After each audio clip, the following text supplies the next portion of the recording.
Guys, तो आज मैं आपको पढ़ाऊंगी मेटल्स एंड नॉन मेटल्स। जैसे कि हमारे क्लास 10th का चैप्टर है मेटल एंड नॉन मेटल्स। ये चैप्टर 4 है, तो आपने देखा ही होगा। सो आज मैं उसी आई एम सॉरी, एक्चुअली ये चैप्टर 3 है। सो आज मैं आपको वही पढ़ाऊंगी, मतलब इसके टॉपिक्स जो है मैं आपको समझाऊंगी। सो सबसे पहले हम डिस्कस करते हैं मेटल एंड नॉन मेटल्स के डिफरेंस में। इनके डिफरेंस हालांकि बहुत सारे होते हैं, लेकिन जहाँ तक मैं आपको बताऊंगी वो 12-13 है। सबसे पहले हम बात करते हैं मेटल्स क्या होते हैं। तो मेटल्स वो होते हैं जो कि H+ आयन देते हैं। जो हमें H+ आयन देते हैं वो मेटल्स हुए। आई एम सॉरी, मैं रुकिए, सबसे पहले मैं आपको डिस्कस करवाती हूँ मेटल्स के डिफरेंस के बारे में, मेटल एंड नॉन मेटल्स के डिफरेंस के बारे में। So metal are placed on the left hand side of the periodic table. जो हमारा पीरियोडिक टेबल होता है उसमें जो मेटल्स होते हैं वो लेफ्ट साइड होते हैं पीरियोडिक टेबल के। वो लेफ्ट साइड क्यों होते हैं तो मैं आपको वो भी बताती हूँ। वो लेफ्ट साइड इसलिए होते हैं क्योंकि जो पीरियोडिक टेबल में लेफ्ट साइड जितने भी मेटल्स होते हैं, जितने भी एलिमेंट्स होते हैं, वो सारे हाई रिएक्टिव होते हैं। जितने भी मेटल्स में आपको लेफ्ट हैंड में जो भी दिखेगा, सोडियम, पोटेशियम, आयरन, जिंक, जो भी आपको दिखेगा वो आप समझ जाइएगा कि वो हाई रिएक्टिव है और वो एक मेटल है। अब यहीं पे हम बात करते हैं नॉन मेटल्स की। तो जहाँ तक कि नॉन मेटल्स, अब बात करते हैं नॉन मेटल्स की, तो आप जानते ही होंगे क्योंकि ये डिफरेंस है। तो जहाँ मेटल राइट हैंड साइड पे होगा, लेफ्ट हैंड साइड में होगा, वही नॉन मेटल हमारा राइट हैंड साइड में होगा पीरियोडिक टेबल में। तो राइट हैंड साइड इसलिए होते हैं क्योंकि वो नॉन रिएक्टिव होते हैं, ज़्यादा किसी चीज़ से रिएक्ट नहीं करते और नहीं तो रिएक्ट ही नहीं करते। सेकेंड हम डिफरेंस पे आते हैं, metal lose electrons to become positive ions. इसमें लिखा हुआ है कि मेटल इलेक्ट्रॉन्स को छोड़ते हैं पॉजिटिव आयंस लेने के लिए। तो आपको पता होगा कि प्रोटॉन्स मतलब पॉजिटिव, इलेक्ट्रॉन्स यानी नेगेटिव, और न्यूट्रॉन्स यानी कि न्यूट्रॉन सॉरी। इलेक्ट्रॉन्स ये लूज करते हैं, why they lose electrons because become why they lose electron ions, electron ions because they become a positive ions. जैसे कि मेटल लूज इसलिए करते हैं क्योंकि इलेक्ट्रॉन्स हमारे नेगेटिव में होता है और मेटल्स जो भी होते हैं वो पॉजिटिव आयंस होते हैं। जैसे कि Na+, Mg2O-, OH- नहीं होगा, Ca+ यानी कि कैल्शियम प्लस, ऐसे ही एक्सेट्रा में जो भी आता है। इसलिए आपको समझ में आ गया होगा। अगर कुछ नहीं समझ में आया है तो आप मुझे कमेंट बॉक्स में लिख सकते हैं। सेकेंड हमारा आता है नॉन मेटल्स का क्या होता है। मैंने अभी आपको जैसे बताया कि नॉन मेटल्स इसका उल्टा ही होगा। तो non metals gain electrons to become negative ions anions. Non metal लेते हैं इलेक्ट्रॉन्स, किस लिए? क्योंकि नॉन मेटल्स नेगेटिव में होते हैं हमेशा। ये बात ध्यान रखिएगा। नॉन मेटल्स क्यों लेते हैं electrons? Because they become a negative ion. और मैं आपको बता दूं, जो पॉजिटिव आयन लेता है उसे हम कैटायंस कहते हैं। ये आपने पढ़ा होगा 9th क्लास में। तो जो भी हम पॉजिटिव लेते हैं, पॉजिटिव आयंस लेते हैं, उसे हम कैटायन कहते हैं, और जो हम नेगेटिव आयन लेते हैं उसको हम एनायन कहते हैं। एनायन की स्पेलिंग मैं आपको बता देती हूँ, ANION। बहुत बच्चों को इस चीज़ में मिस्टेक होती है। हमारा थर्ड पॉइंट है, metal are solid at room temperature. जो जितने भी मेटल होते हैं वो रूम टेम्परेचर में सॉलिड होते हैं। सॉलिड आपने पढ़ा है, एक स्टेट है हमारा, सॉलिड, लिक्विड, गैस, ये तीनों ही हमारे स्टेट है। तो जो मेटल्स होते हैं वो सारे ही सॉलिड होते हैं रूम टेम्परेचर में, except mercury is a liquid in a room temperature. Mercury जो होता है, बस वो मरकरी भी एक मेटल है। आप ये मत समझिएगा कि मरकरी लिक्विड हो जाता है तो वो नॉन मेटल होगा। Mercury is also a metal but they are liquid in room temperature. So आप ये बात ध्यान रखिएगा मरकरी का। नॉन मेटल में जैसे है, non metal may be solid, liquid और gas. Non metals are, so non metal are in all states, liquid also, gas also, solid also. Like solid में आ जाता है आपका कार्बन, सल्फर, ये सॉलिड में आ जाता है। लिक्विड में आ जाता है आपका ब्रोमाइन, और हमारा गैस में आ जाता है सल्फर या फिर oxygen. I mean sorry, sulphur नहीं, क्लोरीन या फिर ऑक्सीजन O2। सो फोर्थ पॉइंट है हमारा मेटल आर स्ट्रॉन्ग। सो जो मेटल होते हैं वो स्ट्रॉन्ग होते हैं except sodium and potassium. Sodium and potassium ऐसा होता है जिसको आप नाइफ से भी, यानी कि चाकू से भी आप उसे इजीली कट कर सकते हो, वो इतना सॉफ्ट होता है। तो आप ये मत समझिएगा कि अगर सोडियम या potassium is a non metal but they high reactive. So next आता है non metals are brittle. Brittle means मतलब बहुत लोगों को यहाँ पे आप लोग हार्ड यूज़ करते होंगे, लेकिन ब्रिटल इसलिए यूज़ किया गया है क्योंकि अब हम क्लास 10th में है तो उसमें हमें हार्ड वर्ड यूज़ करना ज़्यादा ज़रूरी होता है जिससे हमें अच्छे मार्क्स मिले। तो ब्रिटल मीन्स होता है कड़क, ये आपको याद होगा, बहुत लोगों को आता भी होगा ब्रिटल मतलब क्या होता है। ब्रिटल मतलब कड़क होता है। तो नॉन मेटल्स जो होते हैं वो कड़क होते हैं लेकिन सॉफ्ट होते हैं। नेक्स्ट आता है metals have high melting and boiling point. Metals जो होते हैं उनकी high melting point and boiling point. So हाँ, नॉन मेटल्स के लो मेल्टिंग पॉइंट और बॉइलिंग पॉइंट होते हैं इसके। जैसे कि मैंने बोला आपको कि मेटल्स के हाई होते हैं, वैसे ही नॉन मेटल्स के लो होते हैं। नेक्स्ट पॉइंट पे आते हैं, metal have high densities. Metal के पास हाई डेंसिटी होती है इसलिए क्योंकि मेटल्स जो होते हैं मेटल्स जो होते हैं वो हैवी होते हैं, और जितने भी मेटल्स हैं वो एक दूसरे से बहुत क्लोज रहते हैं। सो इसलिए इनके में स्पेस भी बहुत कम रहता है, इसकी वजह से डेंसिटी मेटल्स की हाई होती है। और बात करें हम नॉन मेटल्स की तो ऑब्वियस सी बात है कि जब मेटल्स की हाई होगी तो नॉन मेटल्स की तो लो होनी ही होनी है। Metals are malleable.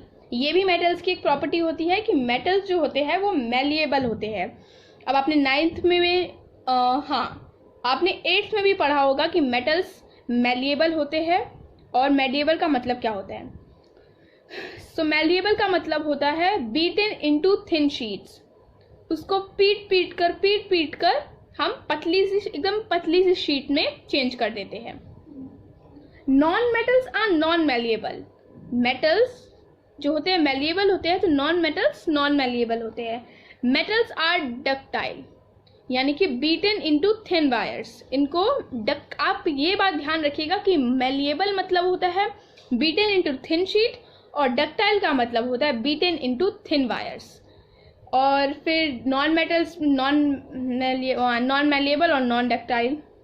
नेक्स्ट आता है मेटल आर लस्ट्रस। लस्ट्रस मतलब होता है शाइनिंग। तो मेटल्स जो होती है वो शाइन करती है, शाइनिंग होती है। और यहाँ की बात करें नॉन मेटल्स की तो वो शाइनिंग नहीं होती है एक्सेप्ट आयोडीन। आयोडीन भी एक नॉन मेटल है लेकिन वो शाइनी होता है। आप अपने गूगल पे एक बार देख लीजिएगा, गूगल पे सर्च करके कि आयोडीन कैसा दिखने में होता है। नेक्स्ट आते हैं मेटल आर सोनोरस। सोनोरस होता है रिंगिंग साउंड जो मेटल से प्रोड्यूस होती है। जैसे कि आपने देखा होगा अगर कोई स्टील है, स्टील जैसे कि आपको पता है स्टील 2 कंपोनेंट से बनते हैं, एक आयरन और एक carbon. Iron plus carbon is equal to steel. तो आयरन हमारा मेटल है और वो क्या बोलते हैं कार्बन हमारा नॉन मेटल्स है। तो आप देखिएगा जब भी हम कोई मेटेलिक चीज़ लाइक मैग्नेट को गिराते हैं तो एक रिंगिंग साउंड बजती है जिसे हम सोनोरस कहते हैं। तो वहीं पे बात करें हम नॉन मेटल्स की तो नॉन मेटल्स नॉन सोनोरस होती है। नेक्स्ट आता है हमारा metal are good conductor of heat. Metal जो होता है वो गुड कंडक्टर ऑफ हीट होता है, वो ईजिली प्रोड्यूस कर लेता है हीट को, और हीट में भी जल्दी से मतलब हीट अगर हम करें मेटल्स को तो वो पिघलने में ज़्यादा वक्त नहीं लगाती क्योंकि उसका high melting and boiling point होता है। लेकिन अगर बात करें मेटल में लेड की, लेड भी एक मेटल है, लेकिन अगर हम बात करें लेड की तो लेड जो है वो पुअर कंडक्टर ऑफ हीट है। नेक्स्ट आते हैं non metals are bad conductor of heat. Non metals bad conductor of heat है। फिर हम बात करें metal can conduct electricity. Metal जो है वो इलेक्ट्रिसिटी कंडक्ट करती है वाटर के साथ मिलने पर भी। Non metals are bad conductor of electricity except graphite. Graphite आपको पता होगा, ग्रेफाइट एक नॉन मेटल है लेकिन वो इलेक्ट्रिसिटी कंडक्ट करता है। और ग्रेफाइट का सीधा सीधा एग्जांपल है, आपने अपनी पेंसिल में देखा होगा, पेंसिल की जो ऊपर से काली काली सी थोड़ी दिखती है वो, जैसे कि मैं आपको दिखाती हूँ, ये देखिए, ये आपको शो हो रहा होगा एक्चुअली, ये जो ऊपर की होती है वो हमारी ग्रेफाइट होती है। लेकिन आप ये मत समझिएगा कि अगर इसको हमने इसमें आग लगाई तो लग जाएगी, क्योंकि ये ग्रेफाइट जो है ये भी एक नॉन मेटल है, लेकिन वो जो ग्रेफाइट होती है वो एक मतलब नॉन मेटल, एक कैसे बताऊं। चलिए छोड़िए, बात करते हैं metals are hard except sodium and potassium can be cut with knife. मैंने भी आपको बताया था कि सोडियम एंड पोटेशियम जो होते हैं, सोडियम भी एक मेटल है लेकिन उसको हम नाइफ से भी कट कर सकते हैं क्योंकि वो इतना सॉफ्ट होता है। Non metal are soft except diamond. Diamond is the hardest rock in the world. आपको ये बात पता होगा कि डायमंड जो है वो हार्डेस्ट रॉक है वर्ल्ड का, लेकिन जैसे कि मैंने आपको पहले बताया था कि नॉन मेटल जो होता है वो सॉफ्ट होता है एक्सेप्ट डायमंड। सो नेक्स्ट हम करते हैं कवर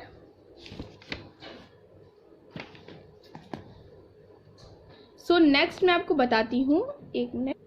तो अब हम चलते हैं एम्फोटेरिक ऑक्साइड। ये आपकी बुक में दिया हुआ है, ऐसी बात नहीं है कि मैं बिना बुक के पढ़ा रही हूँ। मैं एम्फोटेरिक ऑक्साइड सो अब हम कवर करते हैं। Some metal oxide show both acidic and basic. तो ये देखिए, सबसे पहली बात ये कि आपको पता होगा जो मेटल्स होती है वो बेसिक ऑक्साइड होती है, वो कांटेक्ट करती है, मतलब प्रोड्यूस करती है बेसिक ऑक्साइड। लेकिन बात करें अगर हम नॉन मेटल की तो वो मैं फिर से बताती हूँ, मेटल जो होती है वो रिएक्ट करके प्रोड्यूस करती है बेसिक ऑक्साइड, और बात करें हम नॉन मेटल की तो वो रिएक्ट करती है और क्या बोलते हैं, प्रोड्यूस करती है एसिडिक ऑक्साइड। सो जो कि मैंने बताया आपको एम्फोटेरिक ऑक्साइड, ये एक ऐसा ऑक्साइड है जो कि एसिडिक और बेसिक दोनों शो करता है, जैसे कि एल्यूमिनियम, जिंक, ये सब जो है वो बेसिक और एसिडिक दोनों प्रोड्यूस करते हैं। So reaction of metal with acid. So मैं आपको बता दूं, जब भी मेटल रिएक्ट करेगा एसिड के साथ, जब भी मेटल रिएक्ट करेगा एसिड के साथ, they produce salt and water. They produce salt and hydrogen, यानी कि H2। जब भी मेटल एसिड के साथ करेगा, ये ध्यान रखिएगा आप। Reaction of metal with water. Metal जब भी वाटर के साथ रिएक्ट करेगा वो metal hydroxide plus hydrogen plus heat. Hydroxide आपको पता होगा जैसे कि वो HCl सबसे अच्छा एसिड है, यानी कि हाइड्रोक्लोरिक एसिड। और बात करें अगर हम बेसिक की तो वो है OH- यानी कि हाइड्रोक्साइड। जब भी वाटर, मेरा मतलब है मेटल वाटर के साथ रिएक्ट करेगा तो वो क्या प्रोड्यूस करेगा, metal hydroxide, heat and H2 यानी कि हाइड्रोजन।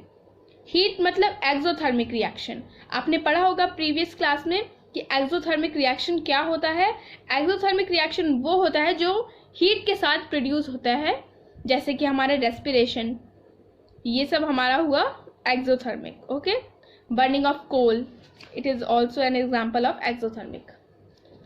सो यहाँ पे जैसे मैं आपको बताती हूँ, अगर हम सोडियम और वाटर को रिएक्ट करेंगे, वाटर रिएक्ट करना जरूरी है अगर हम reaction of metal with water कर रहे हैं। तो अगर हम सोडियम क्या है, मेटल, और वाटर का तो आपको पता होगा केमिकल फॉर्मूला H2O, तो प्रोड्यूस क्या होगा, sodium hydroxide plus water plus heat, 2 sodium hydroxide plus water plus heat, plus hydrogen plus heat. अब हम पढ़ते हैं नेक्स्ट टॉपिक, आयोनिक कंपाउंड और इलेक्ट्रोवैलेंट बॉन्ड। आप यहाँ पे समझ रहे होंगे कि मैं मतलब बीच का कहाँ गया, बुक में से अगर पढ़ा रही हूँ तो सो एक्चुअली बुक में जो दिया हुआ है एनसीईआरटी के बुक में, मैं बुक में से पढ़ा रही हूँ, बुक का क्लियर कर रही हूँ टॉपिक्स, लेकिन मैं वो टॉपिक्स क्लियर कर रही हूँ जो इम्पॉर्टेंट है, जैसे कि amphoteric oxide, reaction of metal with acid, reaction of metal with water, and मैंने अभी आपको बताया था metal and non metal difference.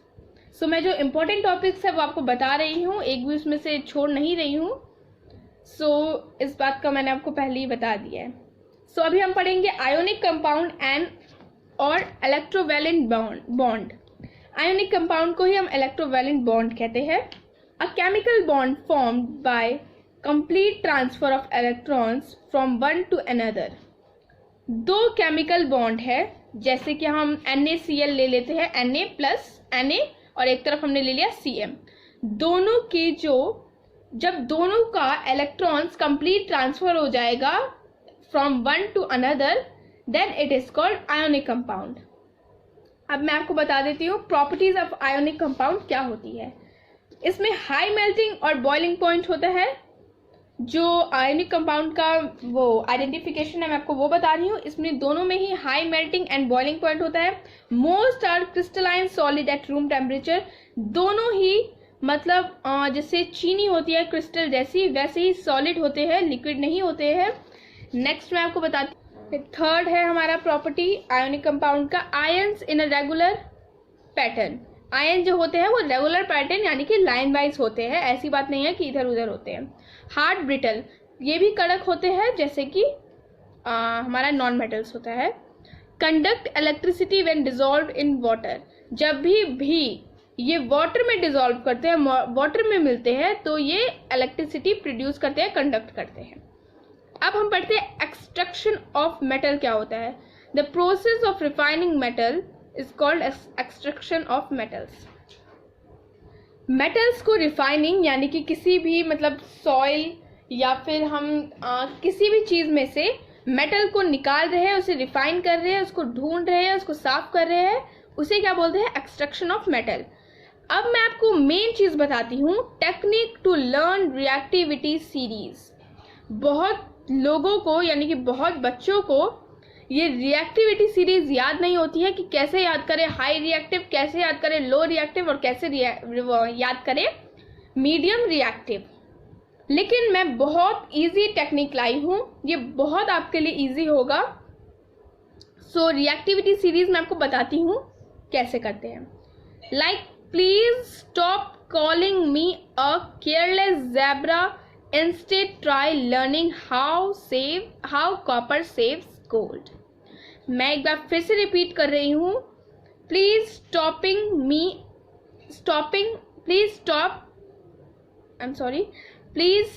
Calling me a careless zebra, instead try learning how copper saves gold।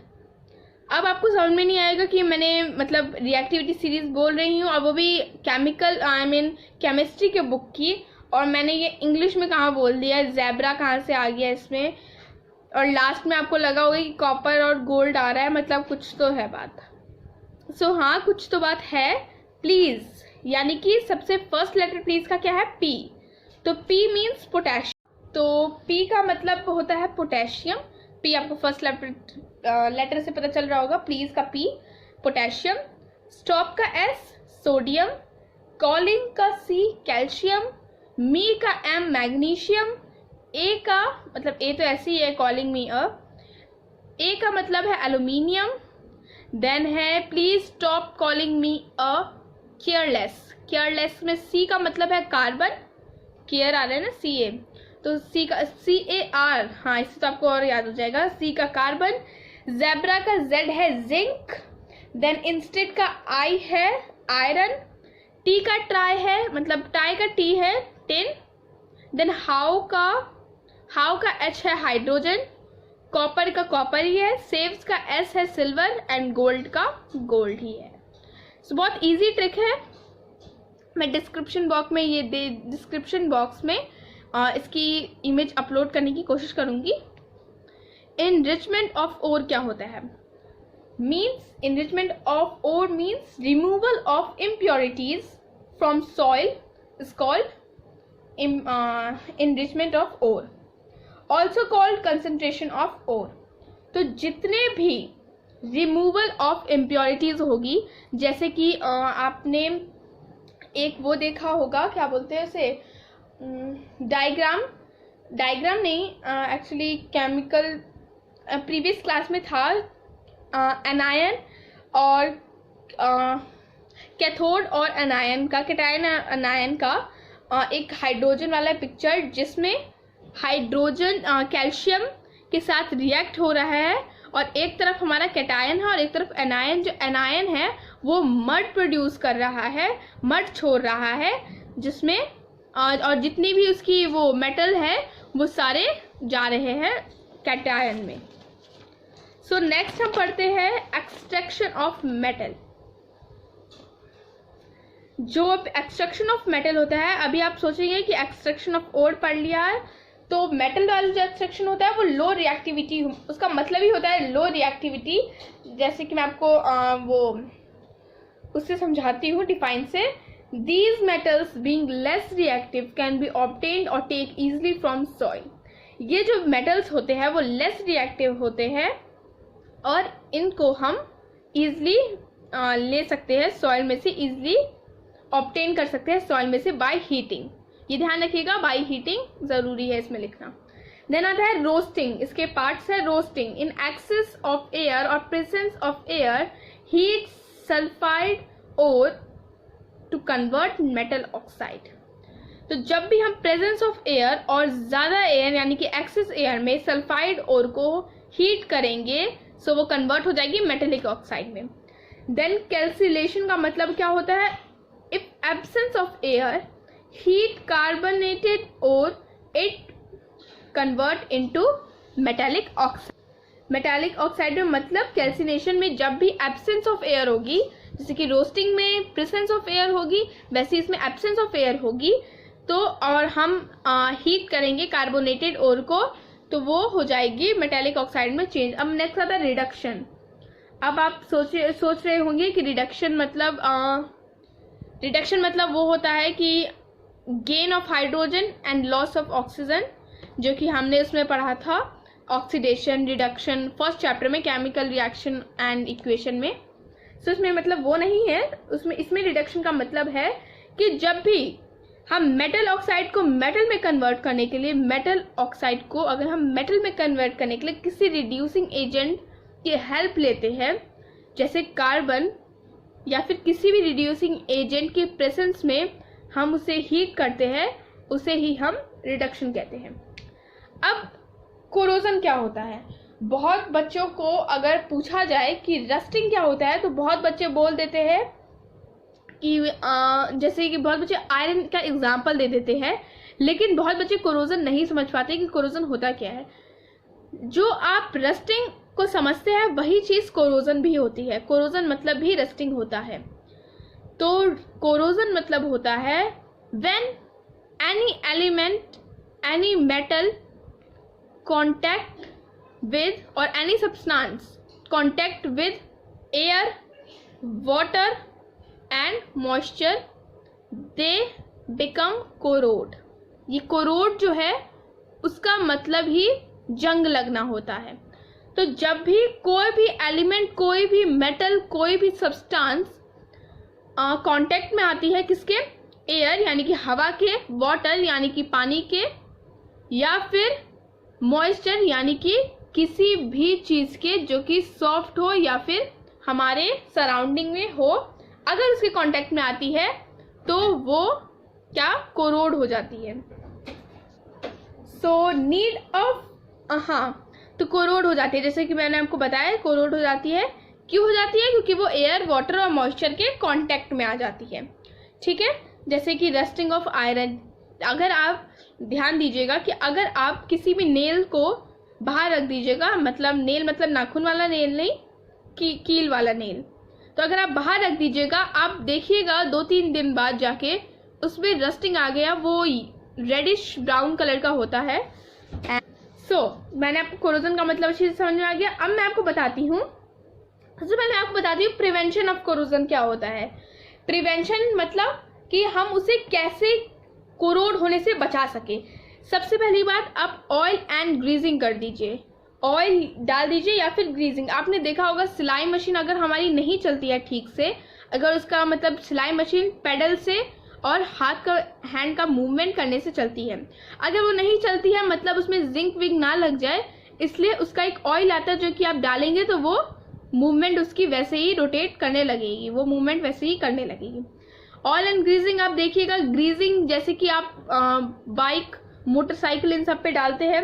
Second है painting, मतलब आप paint कर दीजिए उसे कलर से या फिर जिंक कोटिंग से जिससे वो ना हो। नेक्स्ट आता है गैल्वेनाइजेशन। गैल्वेनाइजेशन प्रोसेस जो है वो बहुत ही मेन है, आपको 10th के पेपर में भी आ सकता है। इस प्रोसेस का आप ध्यान रखिएगा और समझिएगा। गैल्वेनाइजेशन प्रोसेस क्या होता है? It is the process of applying a protective zinc coating to steel और iron to prevent rusting. Galvanisation एक प्रोसेस है जिसपे हम जैसे कि किसी चीज पे भी, जैसे आयरन या स्टील, किसी भी चीज पर, किसी भी मेटल्स पर हम जिंक की कोटिंग करते हैं जिसकी वजह से कोरोजन ना हो। इससे हम जिंक कोटिंग, इलेक्ट्रोप्लेटिंग आपने 8th में पढ़ा होगा साइंस के बुक में, आपको याद होगा।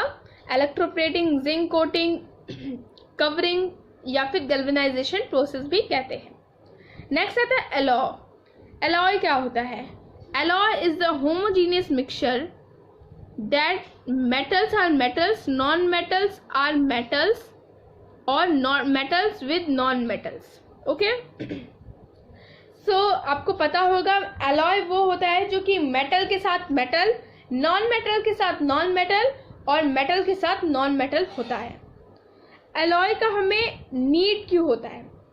नीड ऑफ एलॉइंग मैं बताती हूँ। It improves the quality of composition. ये इम्प्रूव करता है कंपोजिशन किसी भी सब्सटेंस की।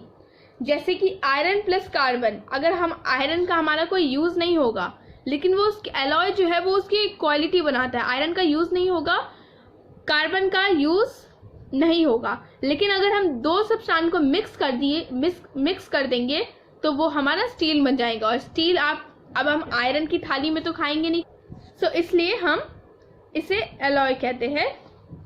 आपको जितना भी अभी मैंने समझाया वो आपको समझ में आ गया होगा। जो मेन टॉपिक्स था मैंने आपको वो अच्छी तरीके से समझा दिया। अगर आपको कुछ समझ में नहीं आया है तो आप मुझे बता सकते हैं या आप मुझे बोल सकते हैं कमेंट बॉक्स में कि आपको ये चीज़ नहीं आया है।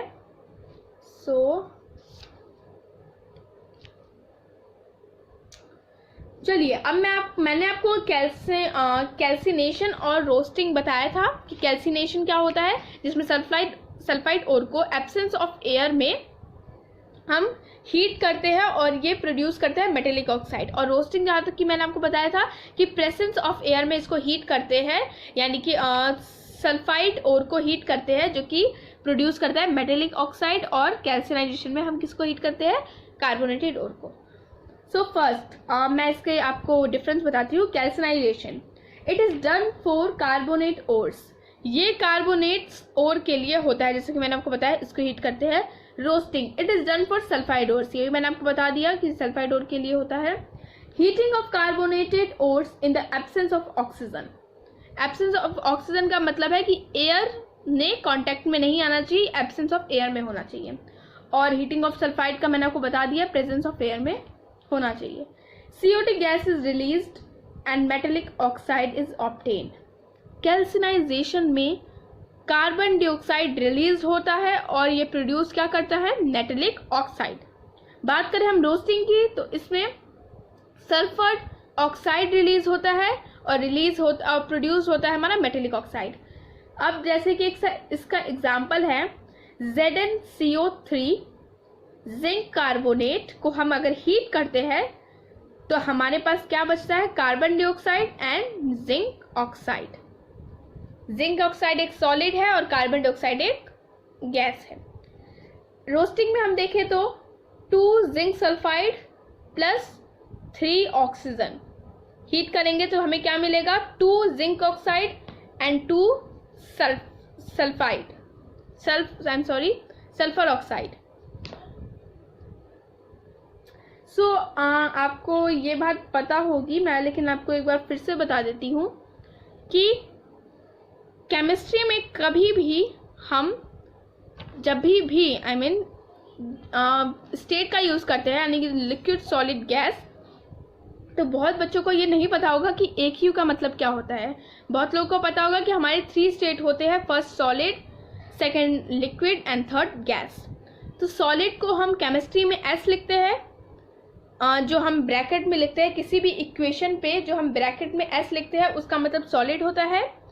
लिक्विड को हम L लिखते हैं, और ये बात आप ध्यान से सुनिए कि जब भी लिक्विड को हम L लिखेंगे उसका मतलब HCl होगा। लिक्विड हमेशा वाटर के लिए यूज होता है। Liquid is always use for water, not for another liquid substance. Okay, so liquid is always use for water. Gas का हम G लिखते हैं, स्मॉल g, एंड एक्यूज का मतलब, सबसे मेन बात, एक्यूज को हम अनदर लिक्विड के लिए यूज करते हैं। Aqueous is use for another liquid. जहाँ तक की बात करें हम लिक्विड की, तो वो होता है सिर्फ HCl के लिए। सो इस चैप्टर में जो मेन पॉइंट्स थे मैंने वो आपको समझा दिए बहुत अच्छी तरीके से। अगर आप लोग को जो समझ में ना आए, मैंने अभी भी आपको बोला कि आप मुझसे पूछ लीजिएगा या फिर कमेंट बॉक्स में लिख दीजिएगा कि जो समझ में ना आए। सो अभी के लिए इतना ही, मिलते हैं नेक्स्ट वीडियो में।